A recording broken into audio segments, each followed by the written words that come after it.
இன்றே சப்ஸ்கிரைப் செய்து உங்கள் ஃபேவரட் ஷோகளை காணுங்கள்.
ஹலோ, யார் பேசுறது? மாயா, மாயா, நான் மகேஷ் பேசுறேன். மாயா, மகேஷ், டேய், நீ எங்கடா இருக்க? உன்னை தாண்டா காணோன்னு தேடிட்டு இருக்க. எங்க இருக்க? அது வந்து நான் இங்க ஹாஸ்பிட்டல்ல. ஹாஸ்பிட்டலா? சரி, எந்த ஹாஸ்பிட்டல்? உனக்கு என்னடா ஆச்சு? இல்ல, அது வந்து டேய், எங்க இருக்கன்னு சரியா சொல்லுடா. நான் இங்க. டேய், சரியா சொல்லுடா, எனக்கு ஒண்ணுமே கேக்கல. இங்க நான். மகேஷ், மகேஷ் கேக்குதா? ஏய் மகேஷ், ஐயோ, ச்சே, கட் ஆயிடுச்சே.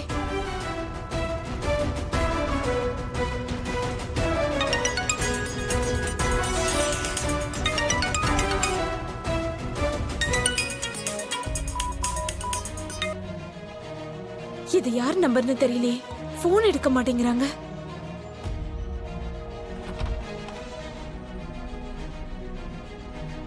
மகேஷ், மகேஷ், மகேஷ், இங்க பாருங்க.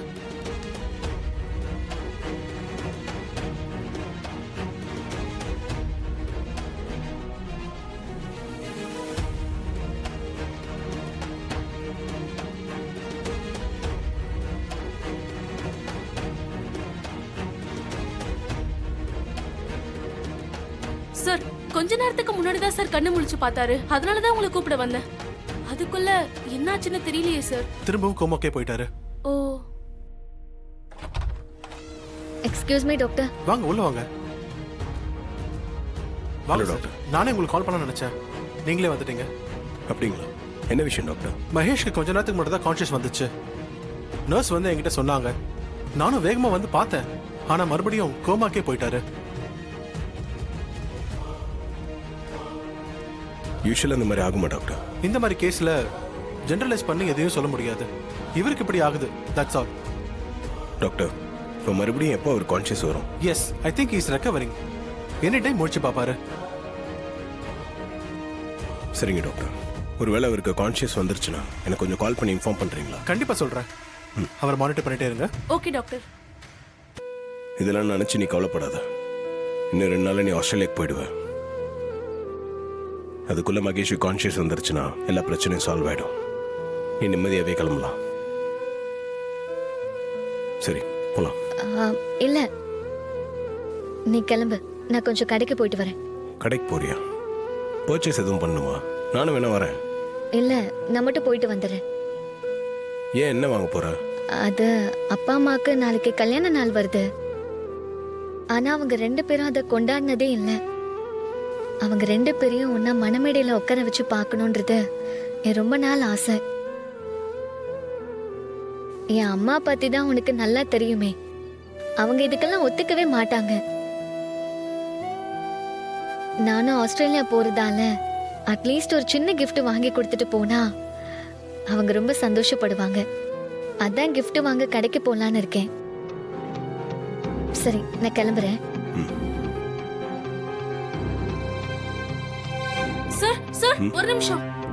சொல்லுங்க. அந்த மகேஷ் பேஷண்ட்டுக்கு கான்ஷியஸ் வந்தப்போ ஒரு லேடிக்கு என் போன்ல இருந்து கால் பண்ணிருக்காரு. அவங்க என்னடானா திரும்ப திரும்ப எனக்கு கால் பண்ணிக்கிட்டே இருக்காங்க. என்ன பண்றதுன்னு எனக்கு தெரியல சார். சரி, இனிமே நீங்க அந்த நம்பர்ல இருந்து கால் வந்தா எடுக்காதீங்க. மத்தத நான் பாத்துக்கிறேன். சரிங்க சார். இந்த பாருங்க, நம்ம ஊருக்குன்னு மரியாதை இருக்குது, சில கட்டுப்பாடுங்க இருக்குது. அதனால அதுபடி நடந்துங்க.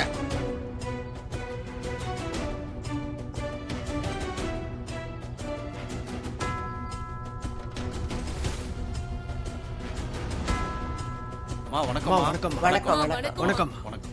எல்லாரும் நல்லா இருக்கீங்களா? நல்லா இருக்கோம்மா. ஏதோ முக்கியமான விஷயம் பேசணும்னு என்ன வர சொன்னீங்களே, என்ன விஷயம்? அது வந்துமா, கும்பாபிஷேகத்துக்கு இன்னும் 5 நாள் தான் இருக்கு. அதுக்குள்ள நம்ம கலச பூஜை பண்ணி ஆகணுமா. ஆமா, அதான முறை. தாராளமா பண்ணிடுவோம். கலசத்துல வைக்க போற நவதானியங்களை வச்சு பூஜை பண்ணிட்டா அப்புறம் கும்பாபிஷேகத்து அன்னைக்கு கலசத்துல வச்சு கோபுரத்துல பூஜை பண்ணிடலாம். இந்த கலச பூஜைய வழக்கமா சேதுபதி ஐயா தான் செய்வாரு. அவர் ஊர்ல இல்லாததுனால அவர் இடத்துல இருந்து உங்க பேரந்தாம இதை செய்யணும். சேதுபதி ஐயா செய்யணும்னு சொன்னதெல்லாம் கரெக்ட் தான். அவர் இல்லைன்னா அதுக்காக வெளியூர்ல இருந்து ஒரு சின்ன பையனை வர சொல்லி செய்ய சொல்றீங்களா? ஏன் உள்ளூர்ல ஒரு பெரிய மனுஷன் இல்லையா? ஏன் அவங்க செய்யக்கூடாதா? வெறுமா கலாட்டா பண்றதுக்குனே வந்திருக்கியா? எதுக்கு இப்படி கலகம் பண்ற? என் வீட்டுக்காரரு ஊர்ல இல்ல, அவர் இல்லைன்னா என் பேரன் தான் பண்ணுவான். அவன் பண்றதுல என்ன தப்பு இருக்கு? இப்படியே முறைன்னு சொல்லுவீங்க, நாங்கெல்லாம் அதை கேட்டுக்கிட்டு வேடிக்கை பார்த்துட்டு நிக்கணுமா? ஊர் காரியங்களை நாங்க முன்னாடி நின்னு எப்பதாமா செய்யறது? கொஞ்சம் கொஞ்சமா இந்த பழக்க வழக்கங்களை மாத்துங்க. வெறுமா, நீ நினைக்கிற மாதிரி எல்லாத்தையும் மாத்த முடியாது. எங்க குடும்பத்துக்குன்னு ஒரு கௌரவம் இருக்கு, மரியாதை இருக்கு. அதை நாங்க யாருக்கும் விட்டு கொடுக்க மாட்டோம். அதையும் உனக்கு புரிய மாட்டேங்குது. பெருமா, இதெல்லாம் பேசுறதுக்கான இடம் இது இல்லப்பா. இப்ப நம்ம வந்த காரியம் கலச பூஜையை பத்தி பேசுறதுக்கு தான். அத பத்தி மட்டும் பேசுவோம். இப்படியே பேசிட்டு இருக்கீங்க, எதையும் பேச விடாதீங்க, நீங்களும் பேசாதீங்க. தனிகே, அம்மா, எப்ப கலச பூஜை பண்ணலாம்னு வச்சிருக்கீங்க? வர்ற வெள்ளிக்கிழமை நாள் நல்லா இருக்குமா. அன்னைக்கே பூஜையை வச்சுக்கலாம்னு முடிவு பண்ணிருக்கோமா. உங்க பேரனையும் அன்னைக்கு வர சொல்லிருங்க. அவர் கையால நவதானியத்தை கலசத்துல போட்டு பூஜை பண்ணிடலாமா. கண்டிப்பா என் பேரனை வர சொல்லிடுறேன். அவன் வந்ததும் அவ கையாலே இந்த பூஜையை சிறப்பா பண்ணிடலாம். சரிங்கம்மா, இத பத்தி பேசதான் உங்களை வர சொன்னோம். மறக்காம பேரனை வர சொல்லிருங்க, பூஜை அன்னைக்கே பண்ணிடலாம். கண்டிப்பா என் பேரன் வந்துருவான். இந்த பூஜையை சிறப்பா பண்ணிடலாம். அப்ப நான் வரட்டுங்களா? நல்லதுமா, வாங்கம்மா.